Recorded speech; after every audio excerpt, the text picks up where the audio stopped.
카타리나 블룸에 대해 확인된 사실은 거의 없었다. 그러나 기사로 완성된 인물상은 이미 너무 분명했다. 의혹은 증명되지 않았지만 보도는 마치 결론을 요약하듯 진행되었다. 질문은 선택처럼 보였으나 대답하지 않는 순간 죄가 되는 구조였다. 카타리나가 침착할수록 사람들은 불안해했고 그 불안은 다시 그의 책임이 되었다. 신문은 행동보다 태도를 문제 삼았고 태도는 가장 쉽게 왜곡될 수 있었다.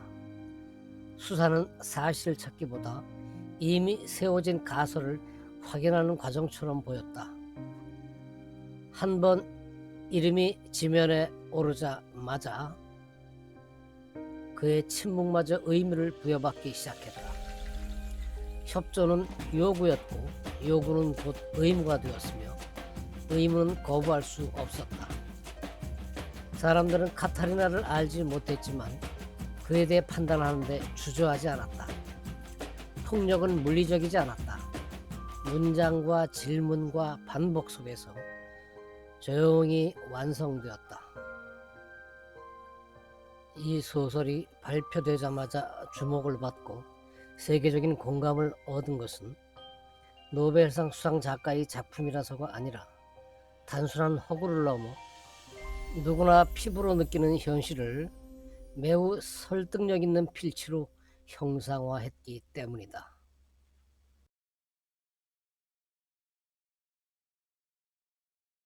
카타리나 블룸의 잃어버린 명예. 가공된 사실이 지배하는 세상. 프롤로그.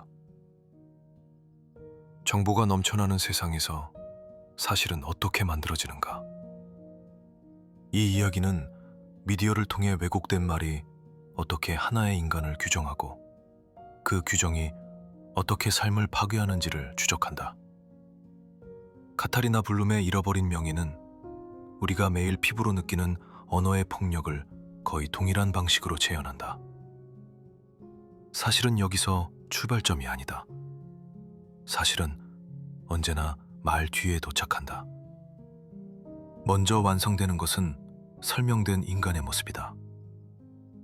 의심은 질문으로 시작되고 질문은 곧 판결처럼 기능한다. 27세의 이혼 여인 카타리나 블룸은 가사도우미로 일하며 조용하고 검소한 삶을 살아온 여성이다. 어느 날 사순절 전야 파티에서 루트비 괴텐을 만나 춤을 추고 하룻밤을 함께 보낸다. 그는 강도와 살인 혐의로 수배 중인 인물이다. 이튿날 아침 경찰이 그녀의 집에 들이닥치며 체포와 신문이 시작된다.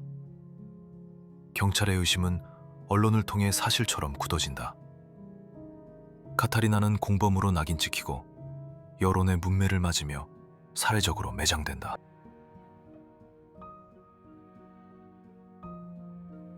1. 질문과 기록이 폭력으로 변하는 단계. 경찰의 신문은 이미 가설을 전제로 시작된다. 대답은 정보가 아니라 태도로 평가된다. 말이 길수록 위험해지고 침착함은 중립이 아니라 의심이 된다. 협조는 선택이 아니라 시험이다. 모든 말은 기록될 것을 전제로 왜곡된다.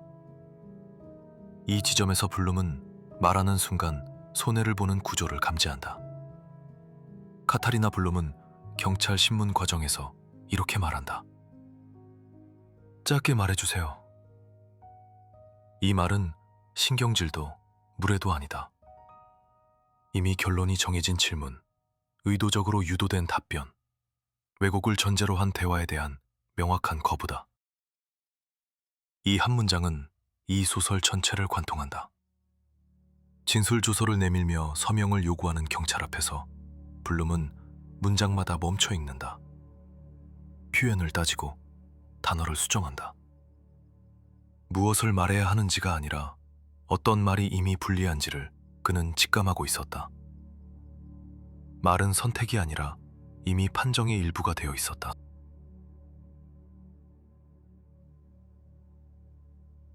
2. 신문. 왜곡의 공장. 이 사건은 타블로이드 신문 차이툼을 통해 대대적으로 보도된다. 선정적인 이 신문은 카타리나를 괴텐의 공범으로 몰아가며 악의적인 기사를 유포한다. 기자 트트게스는 카타리나를 테러리스트의 공범이자 부도덕한 여자로 몰아가며 허위 사실이 섞인 기사를 연일 보도한다. 또한 전 남편, 주변 인물, 사소한 인상까지 추적하며 카타리나뿐 아니라 그 주변의 삶까지 망가뜨린다. 그에 대해 확인된 사실은 거의 없었다. 그러나 기사로 완성된 인물상은 이미 너무 분명했다. 매우 영리하고 이성적인 사람이다라는 지인의 말은 얼음처럼 차갑고 계산적인 여자로 바뀐다. 말하지 않은 것은 숨김이 되었고 설명한 것은 계산이 되었다. 신문은 사실을 더하지 않았다. 다만 형용사를 바꿨다. 그 변화만으로 한 인간의 가공된 모습이 완성되었다. 담, 여름, 집단의 언어. 집요한 취재는 사생활을 침해하고 이를 통해 카타리나는 이웃의 비난에 시달리며 사회적으로 고립되고 명예를 잃어간다. 신문의 문장은 집단의 언어가 된다. 누구도 카타리나를 알지 못한다. 그러나 모두가 그를 판단한다. 아무도 그를 직접 알지 못했다. 그러나 모두가 그에 대해 말할 수 있었다. 이 폭력에는 가해자의 얼굴이 없다. 기자의 문장은 책임없는 반복을 거치며 집단의 언어가 된다.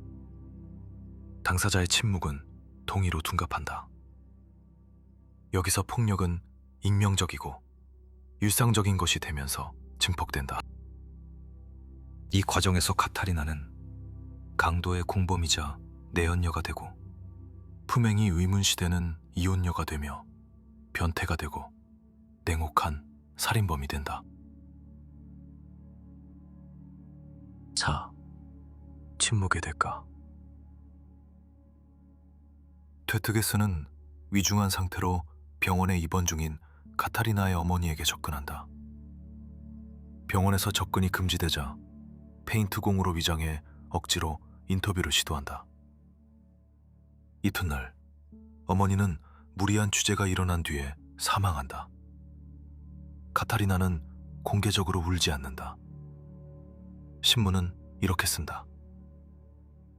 어머니의 죽음에도 울지 않는 극도의 변태성. 그녀가 침착할수록 사람들은 불안해했고 그 불안은 다시 그녀의 책임이 되었다.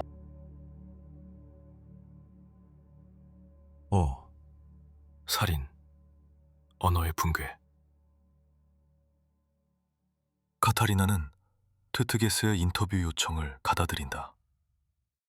그러나 그는 인터뷰를 이야기하던 자리에서 낯 두껍게 섹스를 요구한다. 그렇지 않아도 공권력에 시달리고 군중에 가려진 집단 폭력에 몰릴 대로 몰린 카타리나는 더 이상 견딜 수가 없었다.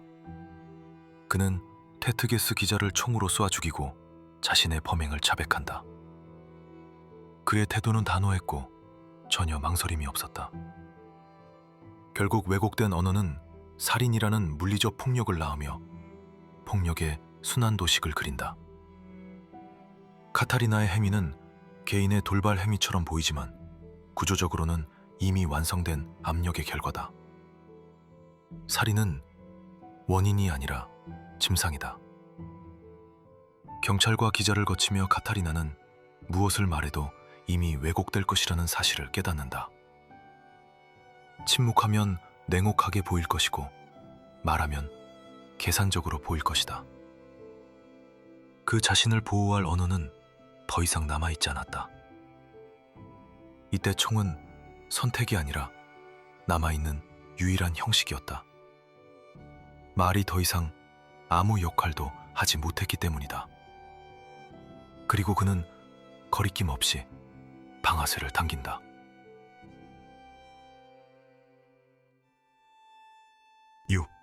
살인 이후 태도가 신문된다. 재판에서 문제된 것은 카타리나의 행위가 아니었다. 그의 태도였다. 후회하는 기색도 안 보이고 거리낌도 없는 태도는 재판에서 다시 유죄의 증거가 된다. 이 지점에서 카타리나 블룸은 이방인의 메르소를 떠올리게 한다. 메르소는 처형을 앞두고 가능한 많은 군중이 몰려와 욕하고 침을 뱉고 자신을 저주하기를 바란다. 그것은 속죄가 아니라 재판과 군중이 요구해온 태도를 충족시켜주기 위해서다. 카타리나는 자신의 행위를 설명하려 들지 않는다. 후회도, 변명도, 감정의 과잉도 보여주지 않는다. 두 인물 모두 살인 이전에 태도로 먼저 유죄가 된 존재들이다.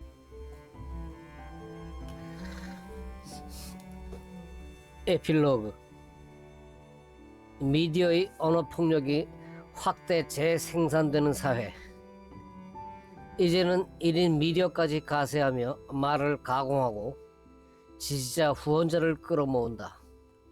더 나아가 가공된 언어는 열렬한 지지자를 통해 종교의 영역을 넘나들기까지 한다. 폐는 칼보다 강하다는 말은 전혀 다른 의미로 설득력을 갖는다. 지금 우리도 가공된 사실에 한 발 들여놓은 채 그 사회의 구성원이 된 것은 아닐까?